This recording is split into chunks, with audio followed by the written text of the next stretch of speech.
कहानी जहां खत्म हुई थी वहीं से शुरू होती है। व्हाइट 444 ने जैसे ही बंदूक उठाई तभी अचानक से धुआं छा गया था और जब धुआं हटा रिमी जमीन पर पड़ी थी, उसे गोली लग चुकी थी। चलिए फ्लैशबैक में चलते हैं। जब ज्ञान भाई ने राइस्टार को बताया कि रिमी को किडनैप कर लिया गया है, राइस्टार बिना कुछ सोचे तुरंत बाइक उठाकर निकल पड़ा, सीधा व्हाइट 444 के अड्डे की तरफ। लेकिन ज्ञान भाई जानते थे कि व्हाइट 444 एक सनकी इंसान है, इसलिए वो भी चुपचाप राइस्टार के पीछे चल पड़ा। अड्डे पर पहुंचते ही ज्ञान भाई देखते हैं व्हाइट 444 ने राइस्टार पर बंदूक तान दी। तभी ज्ञान भाई ने स्मोक ग्रेनेड फेंका और चारों तरफ धुआं छा गया और उसी धुएं के बीच रिमी ने लॉक तोड़ दिया और राइस्टार के सामने आ खड़ी हुई। व्हाइट 444 ने गोली चला दी और वो गोली सीधा रिमी को लग गई। जब धुआं हटा रिमी जमीन पर पड़ी थी, लहूलुहान। राइस्टार घुटनों के बल गिर पड़ा और रोते रोते वो भी बेहोश हो गया। राइस्टार और रिमी का प्यार देखकर व्हाइट 444 की आंखों में आंसू आ गए। वो घुटनों पर बैठकर माफी मांगने लगा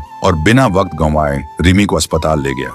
डॉक्टर ने कहा, गोली साइड से निकल गई है, खतरा टल गया है, वो सिर्फ बेहोश है। दूसरी तरफ ज्ञान भाई ने सिमी को सारी कहानी बताई। सिमी सब कुछ सुनकर समझ गई राइस्टार कभी उसका नहीं हो सकता। अस्पताल में रिमी को होश आता है। वो इधर उधर देखती है लेकिन राइस्टार नहीं दिखता। सामने सिर्फ व्हाइट 444 होता है। रिमी गुस्से में पूछती है, राइस्टार कहाँ है? उसे शक होता है कहीं व्हाइट 444 ने कुछ किया तो नहीं।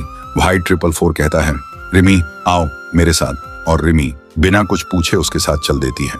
इधर राइस्टार को होश आता है। वो देखता है सिमी के कमरे में है। सिमी उसके पास होती है। राइस्टार गुस्से से बोलता है, रिमी कहाँ है? सिमी कहती है, चाहिए ना रिमी, तो जैसे मैं कहूँ वैसे करना होगा। राइस्टार बिना सोचे हाँ कर देता है। सिमी उसे एक ड्रेस देती है और कहती है, ये ड्रेस पहनकर क्लॉक टावर जाओ, वहीं मिलेगी रिमी, इन्हीं कपड़ों में। राइस्टार बिना कुछ बोले निकल पड़ता है।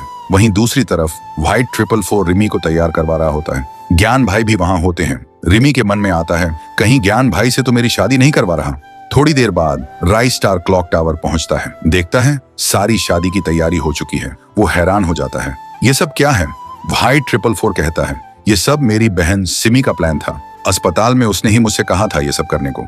राइस्टार मुस्कुराता है और फिर शादी हो जाती है रिमी और राइस्टार की। व्हाइट 444 और ज्ञान भाई दोनों खुशी से झूम उठते हैं, लेकिन सिमी घर में अकेली रो रही होती है क्योंकि वो जानती थी राइस्टार कभी मेरा नहीं हो सकता। तो दोस्तों, आपको ये कहानी कैसी लगी? कमेंट करके जरूर बताना।